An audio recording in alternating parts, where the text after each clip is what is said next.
Muy buenas tardes, tengan todos por acá. Me interesa en esta ocasión referirme a los temas que tienen ahí en pantalla. Básicamente, a veces es incómodo para quienes organizamos estas actividades incluirnos dentro de los expositores, porque es como hacer el tiro de esquina y correr a cabecear la bola para meter el gol.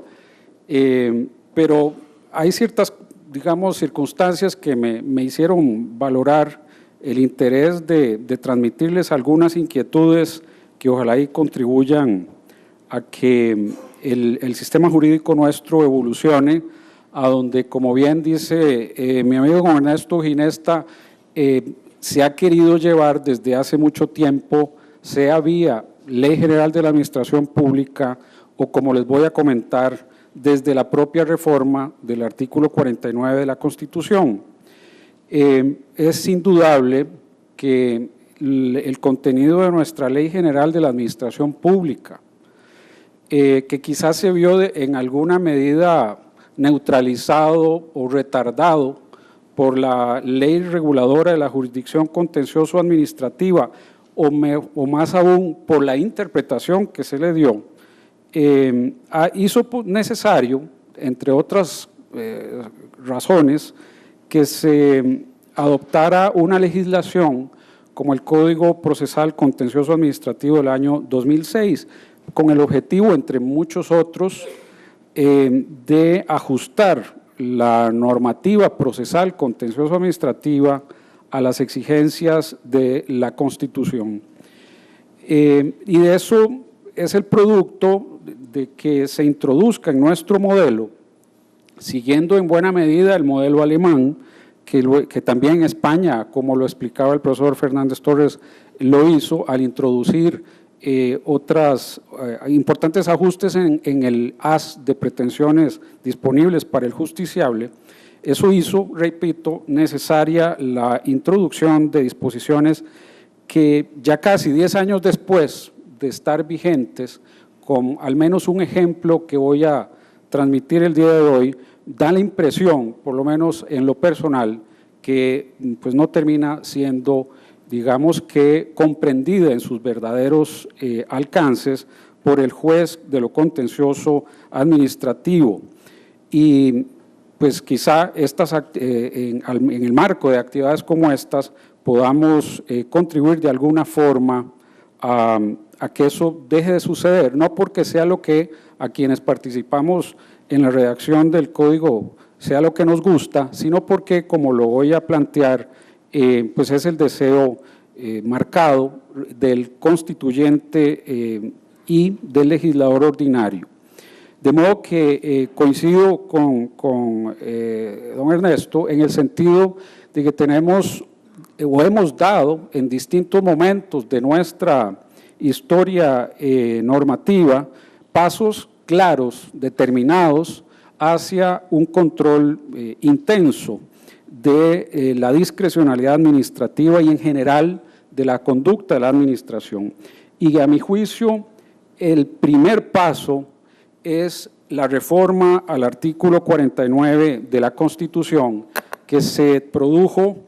como un anticipo a la posterior vigencia de la ley reguladora de la jurisdicción contencioso administrativa del año 66,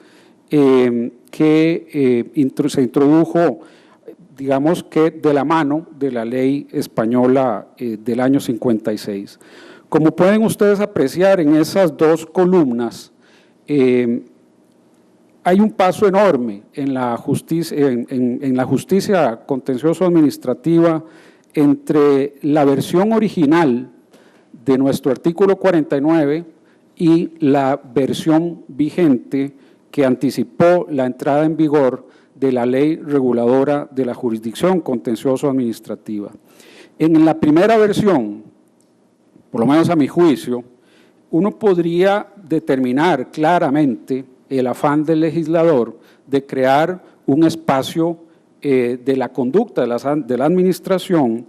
exento del control de legalidad que en esa misma norma se creó.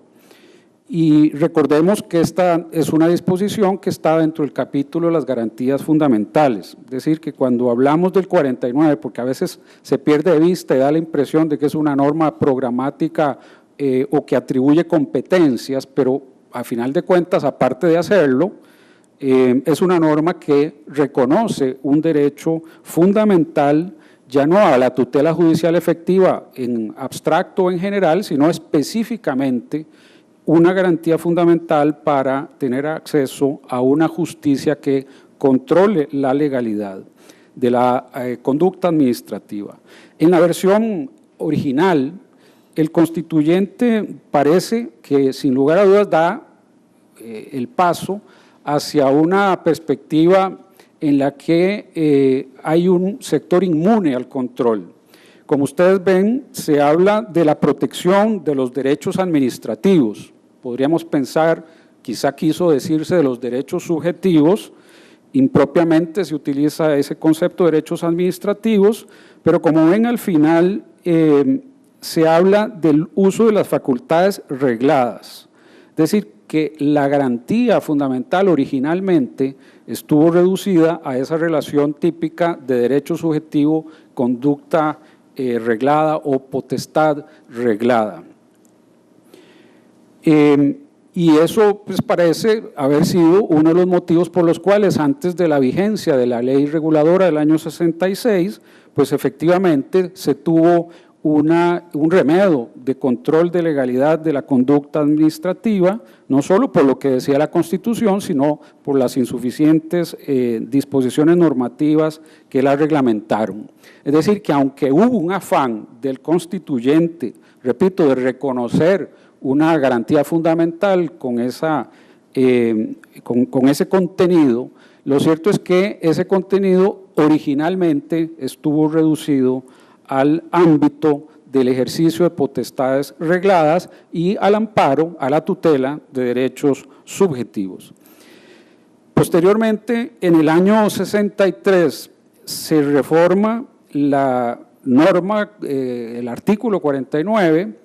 y se da un paso, creo yo, el primero, para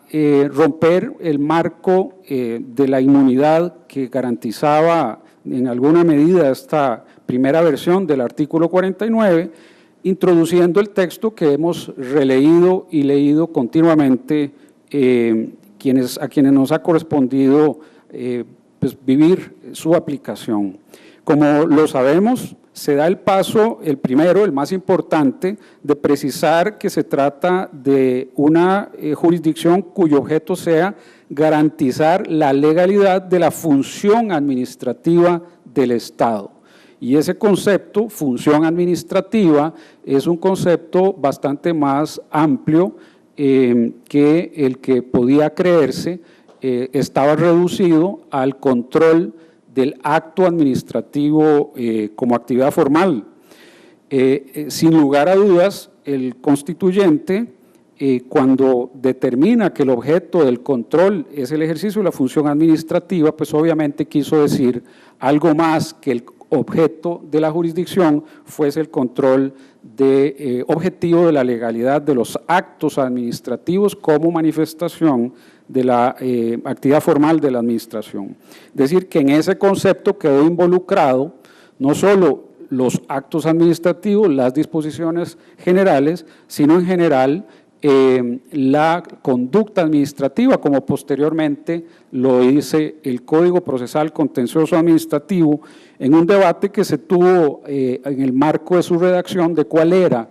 la noción jurídica adecuada para incorporar de modo sistemático no solo la conducta formal, sino las actividades de la administración, las actuaciones de hecho, las disposiciones reglamentarias, las omisiones y en general cualquier conducta de la administración. Ese primer paso introduce además un concepto general donde no se discrimina ni se excluye ningún tipo de conducta de la administración, ni se excluye la reglada ni se excluye la discrecional. como sí se hacía en la primera versión del artículo 49 constitucional. Y luego, como lo sabemos, dice, la ley protegerá al menos los derechos subjetivos y los intereses legítimos de los administrados. Y aquí se introduce ya una noción jurídica sobre la cual habrán bibliotecas enteras que revisar continuamente de lo que significa o no el concepto de intereses legítimos, pero introduce, a fin de cuentas, indistintamente del alcance sustancial o procesal que se le dé a esa noción, introduce en el ámbito, en el objeto del control de legalidad, ya no solo esa relación derecho subjetivo, actividad reglada típica, sino también la relación interés legítimo y potestad discrecional. De modo que desde mi perspectiva me parece que el primer paso que se ha dado hacia la incorporación de una jurisdicción con capacidad para el control de legalidad intenso y amplio, también de las conductas discrecionales, se da desde el año 1963, que por cierto siempre es saludable examinar, y los invito a hacerlo, el expediente legislativo donde consta cuál fue el debate que en ese momento se dio, y especialmente siempre me llamó la atención la posición del Poder Ejecutivo, que lejos de propiciar, obstaculizar esta reforma, más bien de un modo muy civilista, manifestó en el momento, era la administración Orlich, su beneplácito de que se ampliara el control de legalidad en los términos en que esta norma lo señala. Circunstancia que contrastó, por cierto, con la que se vivió en el marco de la redacción del Código Procesal Contencioso Administrativo, donde el viacrucis de poder introducir los mecanismos de control de la discrecionalidad fue realmente complejo, pero se logró sobrellevar. El segundo aspecto que me parece oportuno señalar es que la reforma de la Constitución no fue, digamos que reglamentada de la mejor manera durante un buen lapso de tiempo. Ciertamente, la ley reguladora de la jurisdicción contencioso administrativa fue un paso, obviamente había un antes y un después, tanto en España como en Costa Rica, pero a fin de cuentas fue una legislación que no dejó de separarse lo suficiente del modelo francés originario de la justicia retenida que nos hablaba el profesor Alcaraz, que ha ido evolucionando en ese medio, llegando a hoy día en el modelo francés a, digamos, institutos que realmente pues ya contrastan bastante con esa modalidad originaria. Pero lo cierto es que la ley reguladora que rigió desde el año 66 hasta el 2008 tenía pues una muy marcada intención de reducir el alcance del control de legalidad a un proceso contencioso objetivo al acto. Y sobre esto, pues a la hora de la reforma de la regulación contencioso-administrativa, siempre se tuvo a la mano, diría yo que dos fuentes de conocimiento. La doctrina española, liderada por el profesor García Enterría con su escrito Hacia una nueva justicia administrativa, y la propuesta de don Jesús González Pérez también, quizá menos agresiva, pero siempre llena de sabiduría, de efectivamente introducir ajustes importantes a la regulación de lo contencioso administrativo, pero también los trabajos, los textos doctrinales e incluso una propuesta de reforma de ley del profesor Eduardo Ortiz Ortiz, cuyos estudios en esta materia son realmente una lectura vertical, como dice Ortega y Gasset, en este tema. Don Eduardo, que coincidía en mucho con la propuesta del profesor García Enterría de dar el paso hacia una nueva justicia administrativa, siempre estimó desde el origen pues que era necesario hacer o darle pasar la página de la ley reguladora para que ya no se redujera el control al de exclusivamente, prácticamente de modo exclusivo, al de actos y disposiciones administrativas, las conductas meramente formales. Lo que dejaba de lado pues la necesidad de controlar omisiones y otra serie de actividades de la administración que, aunque don Jesús siempre insistió en que era posible aún en la ley reguladora hacerlo, lo cierto es que la jurisprudencia se resistía a esto. De modo que en alguna forma la reforma de lo contencioso administrativo pues tuvo en cuenta la necesidad de que quedara muy claramente establecida el antes y el después. El modelo, digamos, quizá conservador de la ley reguladora de la jurisdicción contencioso administrativa, que en su momento fue revolucionario, hacia un modelo, como bien señala don Ernesto, garantista ya no solo de la legalidad administrativa como bien jurídico, que tiene de suyo enorme importancia, sino también garantista de la eficacia de los derechos e intereses de los particulares. Cosa que sin lugar a dudas, vista el alcance de la reforma ya comentada del artículo 49, pues fue el afán, fue el deseo del constituyente. Cuando el constituyente dice la ley protegerá al menos derechos subjetivos e intereses legítimos de los administrados, evidentemente incorpora como tarea fundamental de la jurisdicción contencioso-administrativa no solo velar por la legalidad de la función administrativa, sino de la eficacia de los derechos e intereses de los particulares. Y entonces, la ley reguladora mantenía, además, o subrayaba la importancia de, en ese, digamos, papel remarcadamente dirigido hacia el control de los actos y de las disposiciones impugnables, pues el papel de la sentencia anulatoria, que pues por lo que nos explicaba hoy en la mañana el profesor Alcaraz, pues tiene una explicación histórica en el modelo francés del contencioso administrativo, que conduce básicamente pues al análisis de un acto formalmente adoptado que es objeto de un test de legalidad y que de no superarlo tendría que ser anulado en sentencia por el juez de lo contencioso. Y otro tema importante que daba la plena jurisdicción reducida a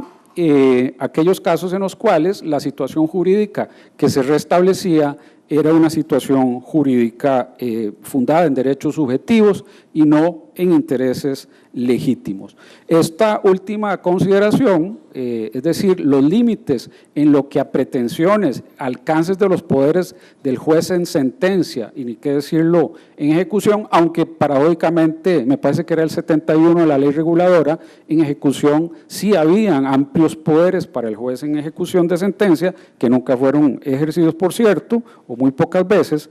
Esas limitaciones, decía, en lo que era posible pretender la mera nulidad o la plena jurisdicción, conducían a que el modelo estuviera, por lo menos desde el punto de vista procesal, reducido a un análisis más dirigido a la legalidad que al amparo de las situaciones jurídicas de los justiciables, cosa que contrastaba claramente con la disposición constitucional a partir de su reforma del año 63. Luego, no voy a profundizar en esto porque está dispuesto dentro de los temas esta circunstancia de cuáles son los límites que dispone el ordenamiento jurídico a la discrecionalidad, y es que el siguiente paso, después de la reforma constitucional, de la aprobación de la ley reguladora de la jurisdicción contencioso-administrativa, como bien sabemos, es la aprobación de la Ley General de la Administración Pública. Ya el próximo año tendrá 40 años de vigor, pero sigue siendo una fuente inacabada de conocimiento y de dogmática jurídica, incluso, más que un papel meramente normativo. Es esa ley, la Ley General de la Administración Pública, la que precisa, de modo, diría yo, técnicamente muy depurado, los límites a los que la discrecionalidad administrativa quedó sujeta a partir de su entrada en vigor, pero con la dificultad de que, como lo hemos visto, durante su vigencia, durante un buen tiempo de su vigencia, las herramientas, los mecanismos procesales para hacer valer los principios que rápidamente y límites que rápidamente examinaré, pues impedían al juez hacer un ejercicio pleno de ese control, hacer valer esos límites que la Ley General de la Administración Pública estableció. El primero de ellos es el principio de proporcionalidad. A veces hay una percepción de que ese principio existe en nuestro medio a partir de que la Sala Constitucional en sus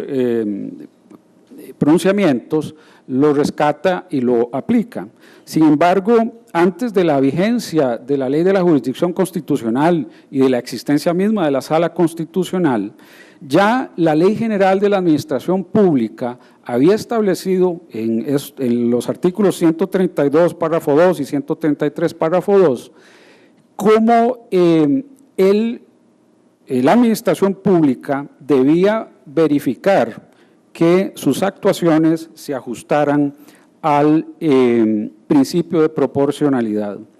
El artículo 132, hablando del contenido del acto, dice que el contenido deberá ser además proporcionado al fin legal y correspondiente al motivo cuando ambos se hallen regulados. Esa proporcionalidad que exige como un requisito de legalidad, de validez, el artículo 132, párrafo 2, pues no es más que una aplicación puntual del legislador ordinario del principio de proporcionalidad que tiempo después la Sala Constitucional incorporaría como uno de los parámetros de control de constitucionalidad. Pero ya era un parámetro de legalidad de la conducta administrativa que, sin lugar a dudas, representa un límite a la discrecionalidad. Es decir, que todo acto, aun y cuando tenga en alguna medida contenido discrecional la potestad en que se funda, debe respetar en su contenido la proporcionalidad con el fin legalmente establecido y en correspondencia con el motivo. Además, el artículo 133, en su párrafo 2, hablando ya no del contenido, sino del motivo del acto, nos dice que cuando el motivo no esté regulado, deberá ser proporcionado al contenido y cuando esté regulado en forma imprecisa, deberá ser razonablemente conforme con los conceptos indeterminados empleados por el ordenamiento. Es decir, que la Ley General de la Administración Pública introduce, sin lugar a dudas, el deber de las administraciones públicas de ajustar su actividad, incluso la discrecional, a estos requerimientos de proporcionalidad. Y es que a veces, cuando hablamos de los límites a la discrecionalidad, nos quedamos en los artículos 15 a 17 de la Ley General, pero no. Resulta que en estas disposiciones efectivamente encontramos fuente de otras limitaciones a la discrecionalidad administrativa que deben ser consideradas y rescatadas por lo que vamos a comentar es el papel del juez de lo contencioso administrativo. Aparte del principio de proporcionalidad, Ya lo comentaba don Ernesto y lo sabemos más, lo tenemos más claro, lo hemos repetido más. Están los principios elementales de justicia, lógica y conveniencia, pero que no están solo previstos, mencionados en el párrafo 1 del artículo 16, que es el que más comentamos, sino que está también previsto en el artículo 160, que dice: el acto discrecional será inválido, además, cuando viole reglas elementales de lógica, de justicia y de conveniencia, según lo indiquen las circunstancias de cada caso. Esto último es básico, según las circunstancias de cada caso, que se reflejarán en los hechos en que debe fundarse la demanda. Y aquí hay una técnica en lo que a los litigantes debería llamar la atención de cómo plantear entonces la demanda en lo que a los hechos se refiere y cómo tratar de demostrarlos para que luego esto tenga el efecto que veremos inclusive en fase de ejecución de la sentencia eventualmente estimatoria de su demanda. Además, el artículo 167 dice: habrá nulidad relativa, hay que interpretarlo contrario sensu, del acto cuando sea imperfecto uno de sus elementos constitutivos, salvo que la imperfección impida la realización del fin, en cuyo caso la nulidad sea absoluta. Estas, digamos, normas de pronto se pierden de vista y siempre vale la pena releer la ley general, pues para rescatar y aclarar cuáles son en realidad los límites a la discrecionalidad. Las reglas unívocas de la ciencia y la técnica, como lo hemos visto en el 16, párrafo 1, y en el 158, párrafo 4, que nos dice: se entenderán incorporadas al ordenamiento para este efecto, es decir, para determinar si hay una infracción sustancial, las reglas técnicas y científicas de sentido unívoco y aplicación exacta en las circunstancias del caso. Las circunstancias del caso, de nuevo, nos relacionan con los hechos en que ha de fundarse la demanda y eventualmente, si son demostrados, el fallo o la sentencia estimatoria de esta. Se trata claramente entonces de la incorporación de estas fuentes, quizá metajurídicas, como parámetros de legalidad, de modo que, como explicaba el profesor Sommerman, la proporcionalidad, en este caso las reglas unívocas, pues ya no son tan solo eso, sino que pasan a ser parte del ordenamiento jurídico y por ende el juez debe velar por su aplicación. Y finalmente, bueno, se me adelantó don Ernesto, estábamos conectados, el artículo 17 de la Ley General, que nos habla de que la discrecionalidad será limitada por los derechos del particular frente a ella, lo que obviamente incorpora el concepto, la noción de los derechos fundamentales. Estas disposiciones, según un escrito de don Eduardo Ortiz, que por cierto es poco conocido porque fue publicado en una revista en el extranjero, dedicada al control de discrecionalidad en la Ley General de la Administración Pública, luego de comentar con esa capacidad que tenía tan particular de análisis, lo lleva a concluir que hay entonces un control jurisdiccional total de la discrecionalidad administrativa. Y es que no queda otra forma de hacerlo, ¿verdad? Creo que, sin lugar a dudas, la redacción de la Ley General de la Administración Pública, el sesgo con el cual se redacta, no solo en sus normas iniciales, sino en las normas que he venido a comentar, pues obviamente nos deja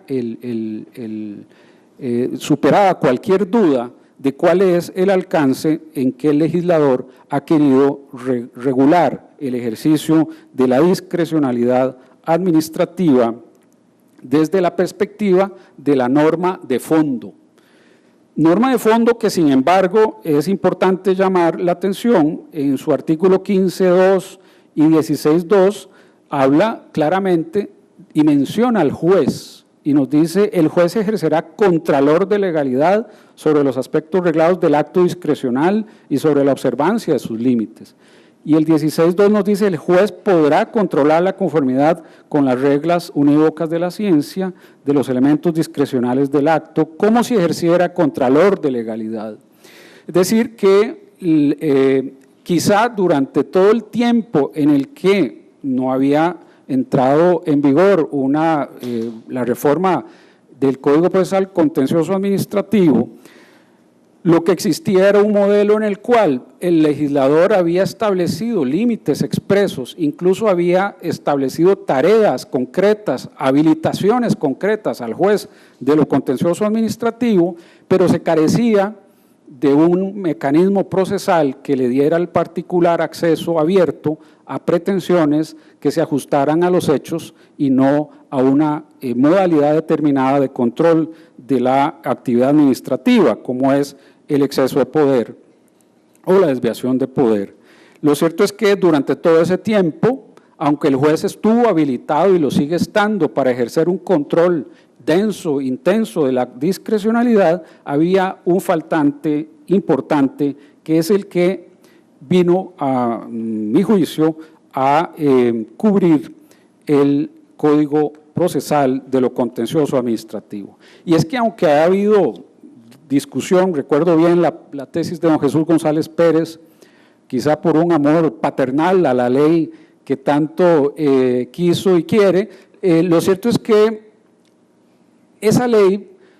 pudo haber servido como base, si es que la jurisprudencia así lo hubiera deseado, para hacer algo más que la mera nulidad o la plena jurisdicción. Sin embargo, la tendencia jurisprudencial, al menos en Costa Rica, y creo que también podría decirse que en España, no fue esa. Quizá España al final, antes de la vigencia de la ley del 2008, empezó a abrir más el espacio, pero por lo menos en Costa Rica, y como lo vamos a ver, aún con el Código Procesal Contencioso, la labor en este tema ha sido más conservadora que lo que hubiésemos deseado. ¿Cuál era, digamos, la pata que le hacía falta al banco? Pues que se pudiesen plantear contenciosos declarativos y de condena, modelo más propio del esquema alemán, de donde se extrajeron algunas de las ideas que luego plasma el Código Procesal Contencioso Administrativo junto con tesis de autores italianos que menciona en su momento don Eduardo Ortiz Ortiz cuando construye la propuesta que fue tomada como una de las fuentes del actual articulado del Código Procesal Contencioso Administrativo. Decía don Eduardo Ortiz, el proceso y la sentencia contenciosos deben ser antes que constitutivos y anulatorios, declarativos y condenatorios, específicamente más bien, en lo que al debate que se da en el caso de un interés legítimo que se ve frustrado por el dictado de un acto denegatorio de lo pretendido por el justiciable. Es obvio que anular la denegación y reenviar la circunstancia, el estatus al existente antes del acto, pues no es algo que al justiciable le resolviera mayor cosa. Incluso se vislumbraba la posibilidad de que, anulado el acto, se adoptara de nuevo de modo denegatorio, aduciendo otro motivo. De ahí es que surge la necesidad de introducir en el modelo procesal contencioso administrativo, pues no solo potestades de tipo anulatorio, típicas, sino las potestades de tipo declarativo y condenatorio. La pregunta es, ¿declarativo de qué? Bueno, dice don Eduardo Ortiz, de la forma correcta y más favorable posible de ejercer en concreto la potestad abstracta concedida a la administración por la ley. Por supuesto, siempre que los límites que hemos comentado del ordenamiento jurídico así lo permitan y especialmente los hechos del caso concreto. Y ahí es donde la técnica, no solo del juez, sino especialmente del litigante, es determinante. Mientras no se planteen los hechos que constituirán al final una reducción en ocasiones a cero de la discrecionalidad administrativa de modo correcto en la demanda, pues difícilmente vamos a aspirar a una sentencia declarativa de la forma correcta y más favorable posible de ejercer en concreto la potestad abstracta. Pero vean que entonces no se declara ya tan solo una nulidad, se declara mucho más que eso. Se declara, y es esto considerado en el Código Procesal Contencioso Administrativo, pues cuáles son los límites a los que está sujeta la potestad otorgada en abstracto, para que al momento en que se vuelva a ejercer, la administración no quebrante esos límites y puedan ser controlados en ejecución de sentencia. Además, decía, deben ser condenatorios. El proceso debe ser condenatorio ¿de qué? Precisamente condenatorio de la observancia de esos límites que se hayan establecido y determinaciones casuísticas, las que derivan de los hechos determinantes, derivados de los hechos tantos como del derecho.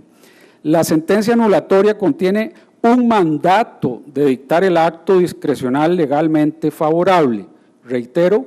porque aquí es donde algunos se asustan, siempre que los hechos determinantes del caso y los límites del ordenamiento jurídico así lo permitan.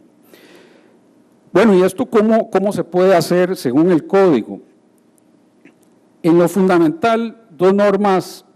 quizá espejo, el 42 y el 122, como lo sabemos. En la primera se enuncian cuáles son las pretensiones que puede el justiciable plantear, y en el 122, pues cuál es el contenido de la sentencia estimatoria que podría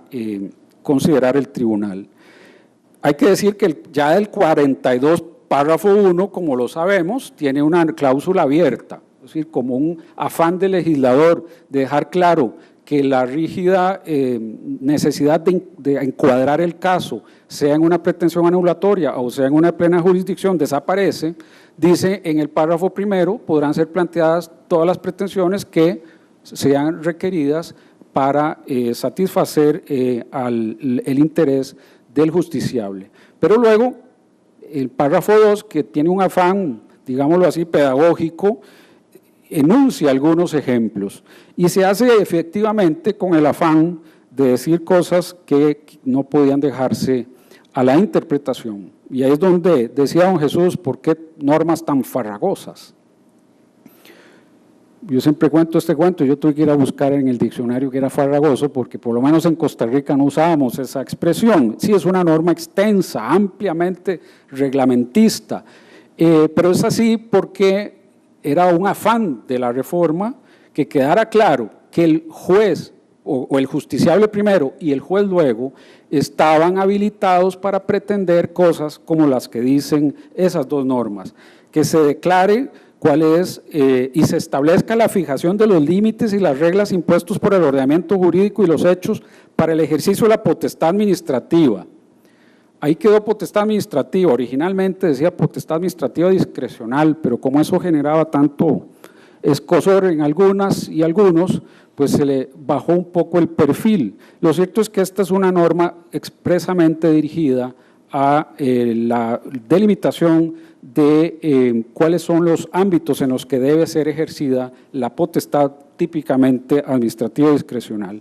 Y en el 122, pues como espejo, dice cuando la sentencia declare procedente la administración, entre otros pronunciamientos se podrá adoptar el que fija los límites y reglas impuestas por el ordenamiento jurídico de los hechos para el ejercicio de la potestad. Y vean que al final dice, sin perjuicio del margen de discrecionalidad que conserve la administración pública, lo que será consecuencia de los hechos determinantes que sean probados, entre otras cosas, en el proceso. Entonces, efectivamente, la reforma sí vino a llenar esa laguna que existía en la ley reguladora, que no estaba prevista para el control intenso de este tipo de casos y de ejercicios particulares de la discrecionalidad administrativa. Y este aspecto de la fijación de los límites tiene una importancia capital para evitar el círculo vicioso de que luego de anulado el acto, la administración, al volver a ejercer la potestad por no ser sustituida por el juez, cuando eso no es posible, pues vuelva a ejercerla de modo ilegítimo. Y esto obligue a un nuevo proceso en un círculo vicioso que pues debe ser rechazado por el Estado de Derecho que nos rige. Entonces, esa fijación no es un tema semántico, no es una disquisición teórica sin ningún beneficio particular, aplicable o práctico para el justiciable, sino que tiene un objetivo claramente establecido de evitarle al justiciable la necesidad de acudir en el segundo ejercicio de la potestad por la administración, luego una nulidad, a un nuevo proceso. La segunda disposición que interesa es el inciso G de los mismos artículos, que permiten claramente, expresamente, la condena a la administración a realizar cualquier conducta específica impuesta por el ordenamiento jurídico, una de las cuales puede ser precisamente ajustarse a los límites establecidos, fijados, declarados en el fallo estimatorio.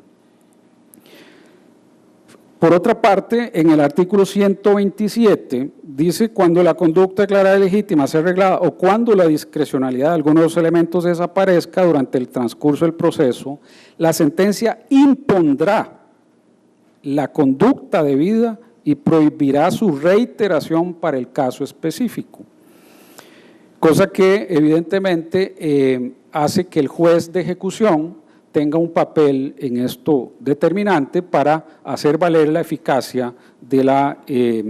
intervención del juez de lo contencioso. Será labor del juez de ejecución o la jueza de ejecución la de velar porque esa nueva conducta que se adopta luego de la nulidad se haya ajustado a los elementos, a los aspectos establecidos en el fallo estimatorio. Por otra parte, el 128 es una norma de enorme importancia que se refiere también al contenido de la sentencia estimatoria. Y nos dice: cuando verse sobre potestades con elementos discrecionales, condenará el ejercicio de tales potestades conforme a los límites y mandatos impuestos por el ordenamiento jurídico y los hechos del caso, prueba y declaración de la existencia, el contenido y alcance de los límites y mandatos, si así lo permite el expediente. ¿Y cuándo lo permite el expediente? Bueno, eso va a depender mucho del actor, del litigante, que sepa hacer que conste en el expediente lo necesario para que eso suceda en beneficio de su representado. En caso contrario, incluso dice la norma, ello se podrá hacer en ejecución del fallo. Vean la importancia que tiene la fase de ejecución del fallo, que tiene siempre el objetivo, y esto hay una inspiración en el juicio de Otemperanza italiano, de evitarle al justiciable un nuevo proceso, sino que se hace un proceso de ejecución mixto, de ejecución y de conocimiento, para contrastar la nueva conducta de la administración con el contenido del fallo. Y bueno, conocemos lo que dice el 175, el 177, que es precisamente habilitar al juez de ejecución a anular en esa fase, sin necesidad de un proceso nuevo, aquella conducta que contradiga el contenido del fallo estimatorio. Por supuesto que la habilidad del litigante será propiciar que esa sentencia no solo sea estimatoria, sino que precise esos límites a los que está impuesto o sujeta la administración. Sin embargo, esta es la teoría. El problema es cuando, aunque sea farragosa la norma, aunque se haya insistido en habilitar expresamente al juez, pues el juez o no comprende o no quiere aplicarla.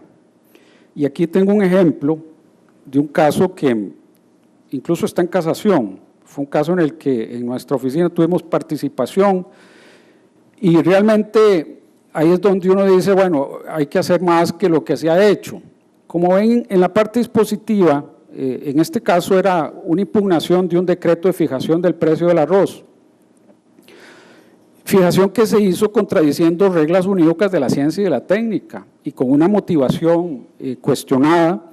y que el tribunal efectivamente entendió que daba pie a la anulación del acto. Pero estos decretos de fijación son decretos que pueden ser incluso varios en el año.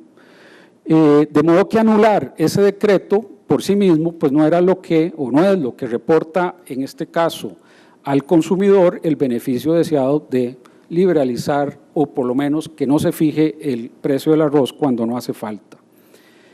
Por eso es que la pretensión de ese proceso no era solo anulatoria del decreto que fijó ilegítimamente el precio, sino se pretendió que se hiciera precisamente lo que dice el código que se puede pretender y que dice el código que puede el juez resolver. Es decir, que para el nuevo ejercicio de la potestad de fijación del precio del arroz por parte del Ejecutivo se establecieran los límites que el ordenamiento jurídico le establece al Ejecutivo en el ejercicio de esa potestad de contenido discrecional.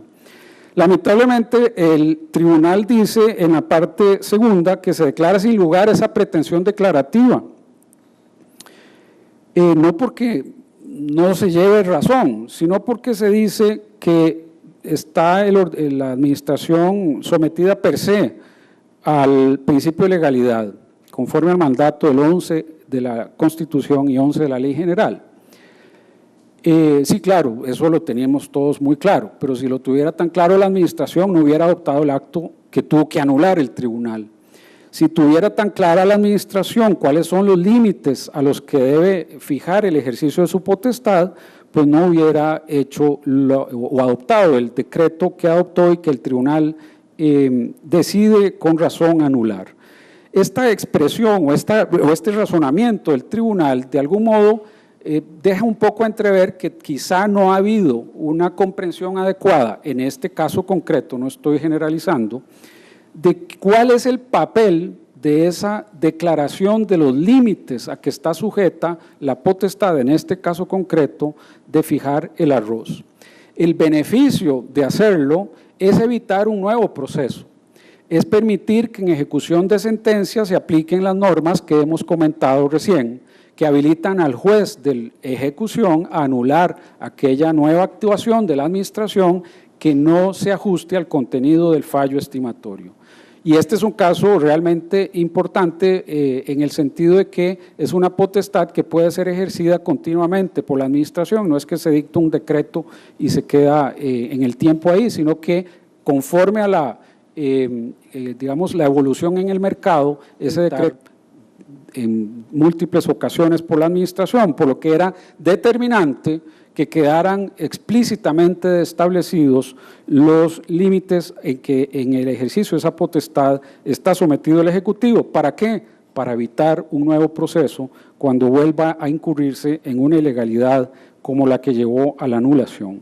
De modo que este ejemplo nos hace un poco razonar, y por eso es que me atreví a pedir el espacio a la comisión para esta exposición, a que quizá no hemos terminado de comprender cuál es la lógica que hay detrás de las normas que recién comento del Código Procesal Contencioso Administrativo, que son precisamente aquellas que hacen que las regulaciones de fondo de la Ley General sí tengan ahora